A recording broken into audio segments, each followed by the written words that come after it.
Update news. राष्ट्रीय लोक न्यायालयाच्या माध्यमातून जिल्हा पातळीवर एक ऐतिहासिक तडजोड घडली आहे। गोवा येथे 2019 मध्ये अपघातात मृत्यू झालेला 28 वर्षीय सॉफ्टवेअर इंजिनियर स्नेहल हिच्या कुटुंबाला नॅशनल इन्शुरन्स कंपनीकडून 1,40,00,000 रुपयांची नुकसान भरपाई चेक स्वरूपात मिळाली।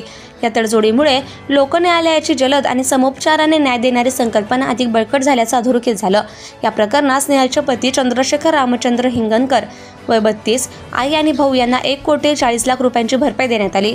सुरुवातीला 6,57,00,000 रुपयांचा दावा करण्यात आला होता, मात्र दोन्ही पक्षकारांच्या संमतीने हा दावा समोपचाराने निकाली काढण्यात आला।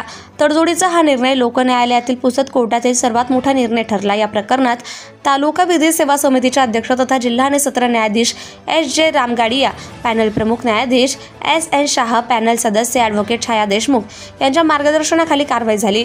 अर्जदार पक्षाचे वकील ॲडव्होकेट मनोज घाडगे, माजी अध्यक्ष पुसद वकील संघ आणि नॅशनल इन्शुरन्स कंपनीकडून panel advocate Atul Chiddarwar, chief regional manager Bhavna Bidchandani आणि लीगल ऑफिसर प्रवीण काकडे यांनी समोपचार घडवून आणण्यासाठी पुढाकार घेतला। दुसरा एक प्रश्न येतो आपल्याकडे की justice delay is justice denied, म्हणजे न्याय जर आपण उशिराने दिलं तर तो न्याय पण होत नाही। आणि याच एका धाग्याला धरून मी भुवनेश्वर मॅडमला सांगितलं तर मॅडम आणि अजून 10 वर्षे हे केस चालू शकते, आमच्याही कोर्टात चालू शकते, आमच्या कोर्टामध्ये संपल्यावर तुम्ही जर कोणी समाज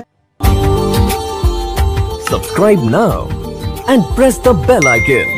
Never miss an update.